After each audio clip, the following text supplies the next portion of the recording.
I've come to Utrecht, the fourth and final city on my journey. I'm going to see it firsthand, this characteristic approach. Utrecht were the first firm to get supporters home, but they were the first to be heavily policed. Many of the Utrecht firm are on banning orders and have done time for football violence. They don't have the numbers like Ajax and Feyenoord, but they're a tight-knit firm. Fuck you all. Fuck you. Utrecht for life! Boom! Hooligans! Hooligans!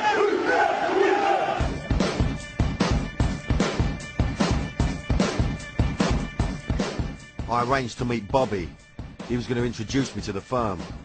Bobby was one of Utrecht's most respected hooligans.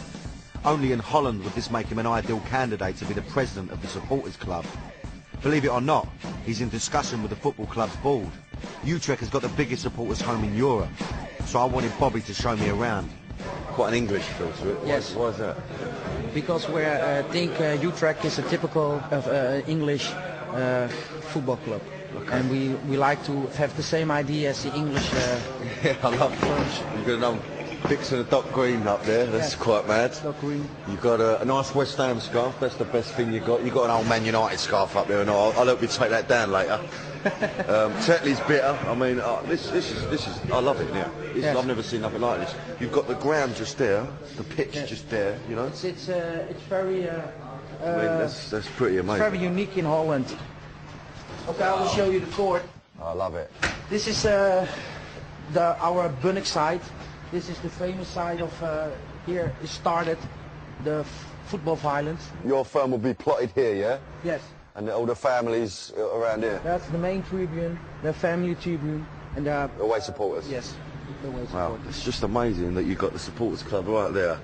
Yes. You know, it's so you're not, you know, you're a firm, but at the same time you've been allowed that place in this club. I think that's quite amazing. There's a reason for that. Obviously, you've got a certain amount of trust with the club. Yes. Yes. Tell me a bit about your role as the president. Yes. Now I'm the president for maybe 2.5 years. I represent 6,000 supporters. Okay. And maybe 200 to 300 hooligans. Because Okay. I was a former hooligan. I was as fanatic as the other guys, and I can talk with anyone, and that's why all the guys ask me if I want to do this. Okay, so you can deal with the hardcore hooligans, and you can also deal with, you know, the sensible people at the same time. Yes, I also have to talk with the club, with the football club. Oh yeah, okay. No, I already do that. See, that's a good thing. See, we don't come across that very often. You know, you have a one thing. You know, you can't really flitter between both. I'm very impressed about that. It was time to talk to some of the hardcore hooligans. These boys will take on anyone who wants it. They're known as the Bunnik side, and they're infamous for using weapons. You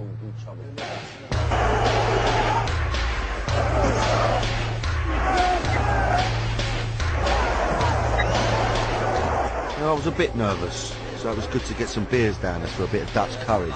Cheers, my old son. Thank you very much.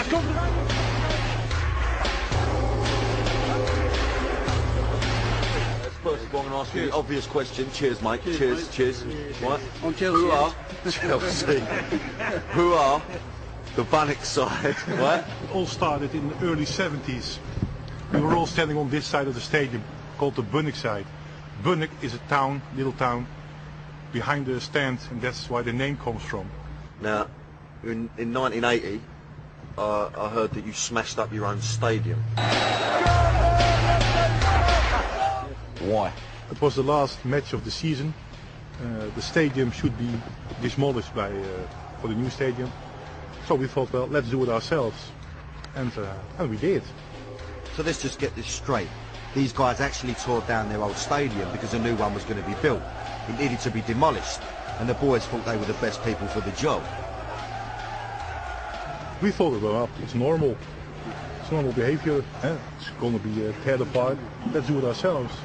But it's been on television for weeks. It went all over the world. For years after, when you went on holidays abroad, you were saying, oh, I'm from Utrecht. Oh, you teared down the stadium. Yes. Have a pop of that, look. Let's see it. Well, here you have a This is picture one of it. of the. Here you see the boys in action.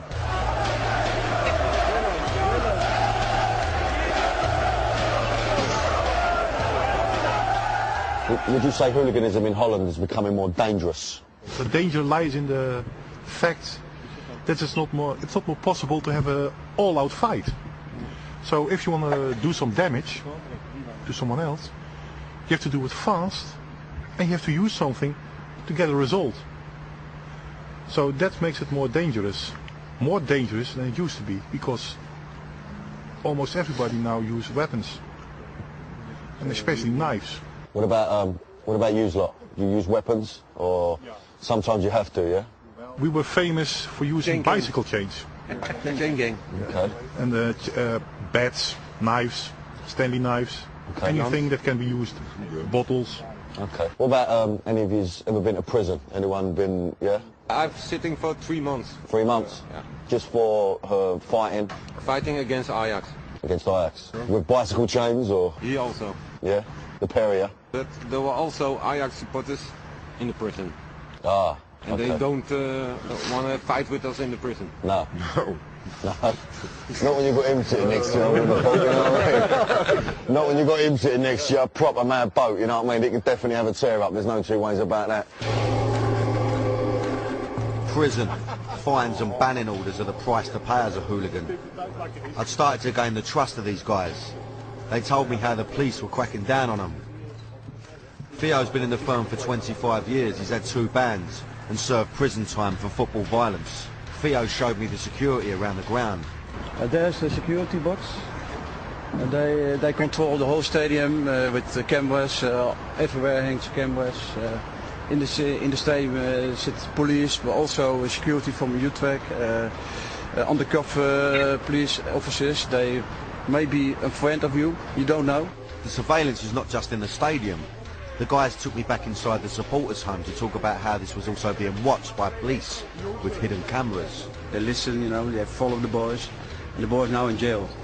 Theo also told me how the authorities had shut down the supporters' home, but then reopened it. The police realised it was easier to keep an eye on the firm if they knew where they were. We're still open because they know when we close, 1,500 boys came outside, and then you have more problems than now. The second generation and the third generation are suited in this area. Bobby took me to the younger guys' side of supporters' home, which had a very different feel to the older guys' section. They even had a VIP area. Oh, so basically, this is like a VIP bit, yeah? This is the VIP for the room. top boys. For the top boys. On normal Sunday there are sofas. Sometimes we have the DJ among us. Very impressive, loving all this. Shit. Sorry, I'll sort that out. Something here, look. Whack that on there, look. Get the old ring on there, look. That's it. Whack. There you go, look. Sweet as. Bobby introduced me to Rhodey, who's part of the third generation of hooligans. These younger guys have emerged post-2000. They pre-arrange fights the day before the matches to avoid the police. How do you get round the police? You know, the banning orders? Rhodey is one of them who visit the other club a day before the match, and they ring each other, and then they're looking up for a confrontation. Okay. Yeah, we're happy if we got a fight on the station with the 40 against 40. Yeah. What sort of tools do you use? I see that the newer generation are easier get a knife or a baseball bat or get the buckles. If there's a large group and you're with 10 guys, so what you gonna do? Fight with your hands? Then they hit you. Of course. So we use weapons. Any of you lot worry about, you know, being injured or going to prison? Is that a worry for you, or have you got no fear? Yeah, I don't think. Just do it. Just do it, yeah? It's normal for us.